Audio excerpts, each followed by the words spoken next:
Hey everybody, welcome to Growing Up Geek, the weekly podcast for geek entertainment and nostalgia. My name is Brad and I am joined by my brother Matt. Hello. And my brother Rob. How's it going? We're going to start off actually this week by apologizing. We've been taking a little hiatus for the last 2 weeks to recover from deadly sicknesses that were ravaging both my body and Matt's. And needless I'm to say, just lazy. And Rob's just lazy.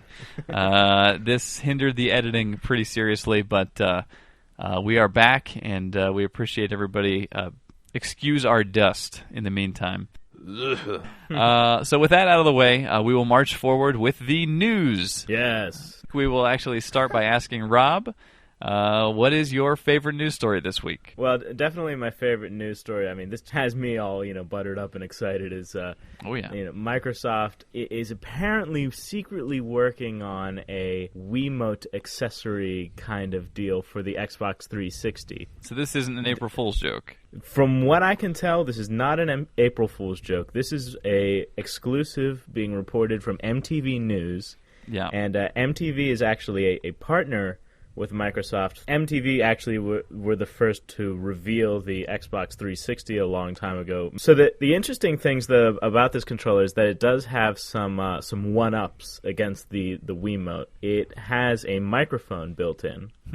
Instead of a digital directional pad, this will have an analog stick. It'll have the four kind of signature face buttons of the 360 controller, the A, B, X, and Y. Are you excited about this, or is this just like complete blatant ripoff? It's exciting to me because, first of all, I'm just a controller addict. I love video game controllers. I used to draw sketches of video game controllers and just invent new ones, with 16 buttons or whatever. And I think also if you consider that like every system has had a light gun. Yeah. Every system has had more than its primary controller. From the iToy to the Power Pad for the 8-bit Nintendo, and even this strange Genesis thing you could play Mortal Kombat with. It was like for the Menacer. The no, Activator? you are a controller freak. Activator. Yeah, so you stood over this little ring and like just shot your hands in different directions. So it makes perfect sense that I would expect Sony honestly to also be working on capturing your gestures. Yeah, I got a gesture they can capture. Oh, and then it's only a matter of time before we're all submerged in blue liquid. Indeed. So, for my news story this week, I noticed a news story actually called 12 Most Painful Movie Castrations, but I decided not to read that. Oh, dude. Dead Presidents has to be on that list. There you go. Sure. Rent it today. So instead of telling you about that, I will tell you that they are making a movie out of a Twilight Zone episode called Death Ship. And actually, as I was bedridden from fever, I watched this whole episode on YouTube. And it's about 3 astronauts who arrive on an alien planet only to find their own dead bodies in a crashed version of their ship. So maybe it was just my brain boiling away in my head from fever, but I thought it was actually pretty cool. I guess there's a lot of ideas out there that you can find have been done here and there in little episodic sci-fi or pulp fiction. Yeah, with Twilight Zone, I mean, you can still catch episodes on Sci-Fi, and I think just the standards for storytelling were better. It's science fiction as it should be, which is kind of like with a purpose. The most important question Gene Roddenberry would ask people who submitted stories for Star Trek was, "What is it about?" Meaning, when you strip away all this science fiction stuff, what is the raw human story that's going on here? And I think Twilight Zone really captures that. So I'm excited for anything kind of that's hearkening back to that. Yeah.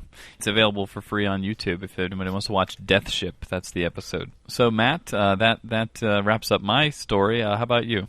Stephen King, he's been writing little opinion pieces at the end of Entertainment Weekly now for some time, and he's recently been strongly opinionated over video game sales and the fact that Massachusetts is trying to make a bill to ban the sale of violent video games to anyone under the age of 18. He said parents need to have the guts to forbid material they find objectionable and then explain why it's being forbidden. Oh, that is so right on. He says a lot about, politicians like to use the latest fad or the latest bit of pop culture to blame some problem with society for. When something happens violent in society and people say, why did this happen?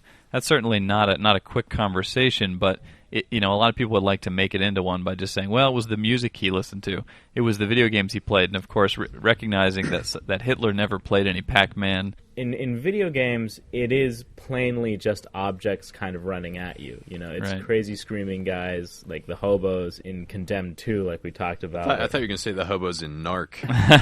That too. Oh, that too. No, those were fleshed out characters. Oh yeah, sure. Where I'm going with this is that it definitely is. It's the responsibility of the parents. I fully agree with that. Yeah. It's the responsibility of people to teach the value of humans, and then once you have that, you can easily distinguish a person from a virtual being, no matter how lifelike they look. And so it's easy to kill them. I'm not sure if that's helpful at the end there, but yeah. I mean, that's it. All right, folks, we'll see you next week. There you go. Certainly, discussions that are definitely worth having, and Stephen King weighing in on it. Hopefully, some people will take a listen and see what they think about that. So that is the news that interested us this week. We turn now to the world of comic books. This week, Matt, Rob, and I all read The Walking Dead, which is a comic book that is written by Robert Kirkman and illustrated by Charlie Adlard. Basically, the story of Walking Dead is a small-town police officer in Kentucky. His name is Rick Grimes. He wakes up in the hospital. He finds himself in the middle of a zombie holocaust, and he struggles to find his family and sort of pick up his life, pick up survivors along the way, and search for a secure location. That is the bones of it, no pun intended, but there is a lot more, obviously, than that, and Matt actually has gotten the furthest in The Walking Dead. He's almost all the way through to the newest issue, and so, being that, Matt, you are the hardened veteran here, we will start with you. What did you think of this book? The first time I read The Walking Dead was in the form of a trade paperback, and I think I got through about the first 3 before I started collecting single issues and reading them. However, I got through those first 3 in probably a weekend, maybe like 2 days at the most. And there isn't anything necessarily new to... If you're familiar at all with zombie movies and the zombie genre, there's almost moments early on where you feel like, oh, I know this from a movie that I've already seen. Oh, this circumstance is very much like something from this movie or that movie. But as the story fleshes itself out, you absolutely begin to appreciate the fact that unlike a movie, we have all the time in the world to continue to develop these characters. And the author, Robert Kirkman, really takes advantage of that. This is one of those comics where there really isn't any fodder. We don't have guys that are just there to be killed right away. Every character that he introduced comes off as very human, and there is no real guideline or kind of like pattern that you can see and say, oh, well, I know which character is going to die next, or I know what's coming next. So it's definitely enjoyable in that regard. The author has stressed that even the main character or characters, there's no guarantee that they're going to make it through the next issue, and definitely made good on that promise. Sometimes that makes it a very difficult comic to read. I'd also say that the artwork is one of the things that drew me in right away. It's an all black and white comic book, and Tony Moore was actually the artist for the first so many issues. He worked with Robert Kirkman on a comic called Battle Pope, and he's gone on to do quite a few others, and I really like his artwork, but Charlie Adlard has stepped in and done a very competent job, and it's not too hard when you have the kind of writing that Kirkman is giving you. If you're into the zombie genre, I would definitely recommend it. It goes a lot of interesting places. It takes certain cliches and turns them on their head. But it's certainly not for everybody, and it can be a very depressing read at times. There you go. We'll turn to Rob now. And Rob, you are the newest to The Walking Dead. In fact, the very, very new, if you want to explain. I just picked it up today. Excuse me. Sorry. I just got bit today and am infected now and soon will join The Walking Dead. There you go. I picked up the issue at Barnes & Noble actually just a few hours ago, the Volume 1, and sat down and read the entire thing, kind of doing like a speed review. Yeah. And I'm sure that kind of brings some questioning to my journalistic integrity Yeah. or what have you. This will be the world's fastest review. I did read through the entire thing, though, including the preface, so cover to cover. And you know what? I really enjoyed it.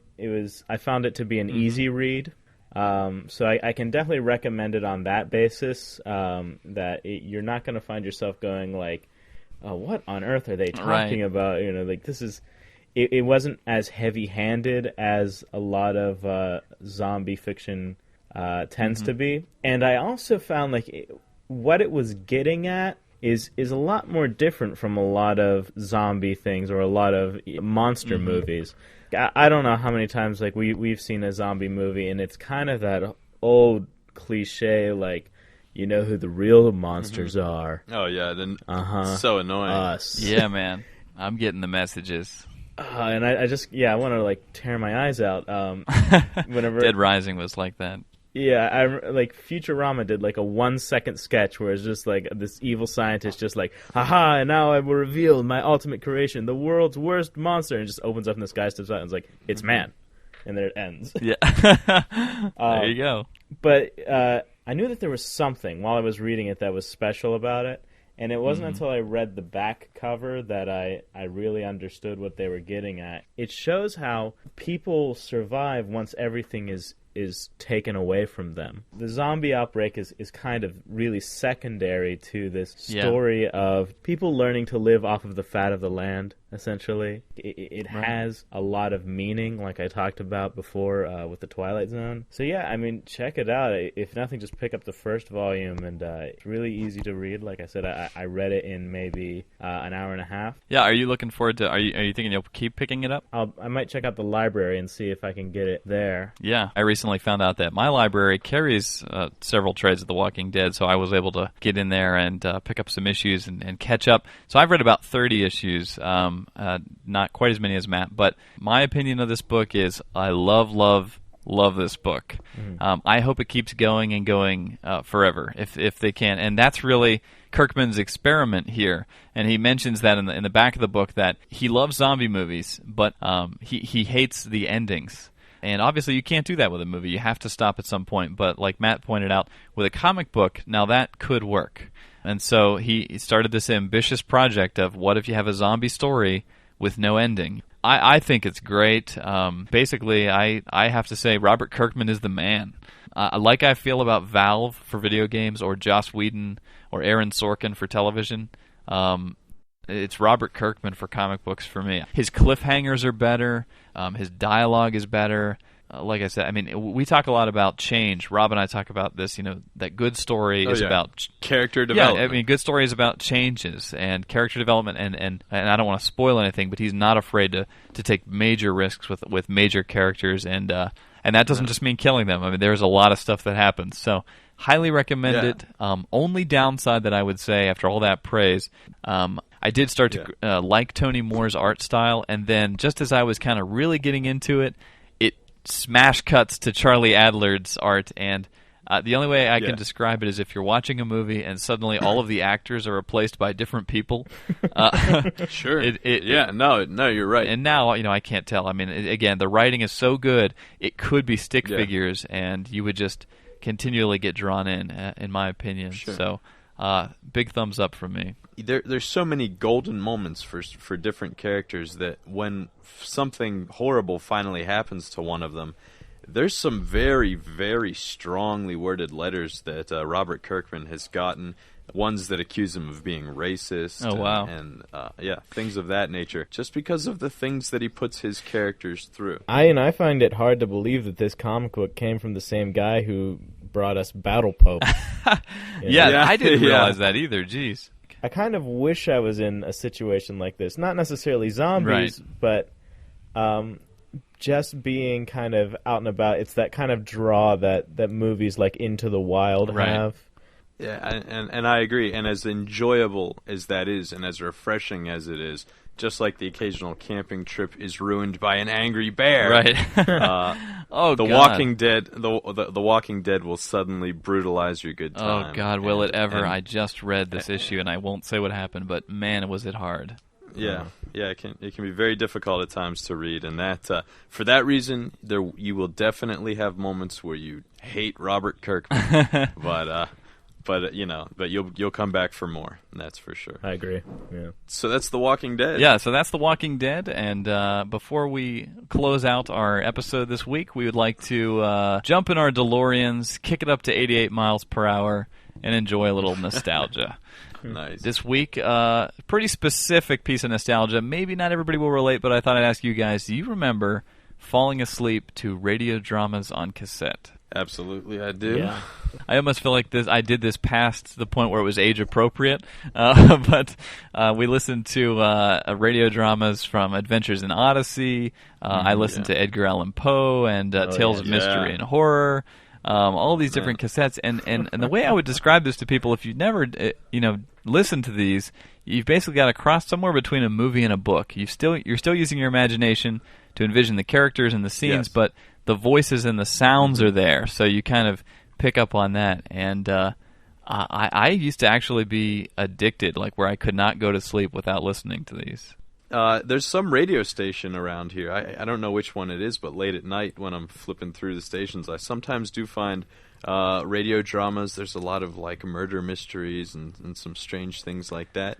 And some of them, even back in the day, it was interesting because you could get away with violence and stuff like that to a degree that it's like, well, we're not showing it, so it's up to your imagination. You'll just hear a gunshot or a guy go, ugh! Wait, who are you? You're not supposed to be here. Stab. Yeah. I remember, Matt, you and I were driving around, and The Shadow was on the car radio. Yeah, I will say that there actually is a modern sort of audience for these. There's a company called Graphic Audio that does dramatized comic books like 52 and stuff, and there's actually iTunes is sort of a hotbed for the homemade radio drama, which they do vary in quality. But I've been listening to one at work called Wormwood, and it's decent. And I think horror and mystery, like Rob said, they work well because you kind of just say, "My God, his hand, it's hideous," and you just in your head you're like, "What? What?" You're just picturing it. Brad, I can remember you actually sort of made a radio drama of Dinotopia.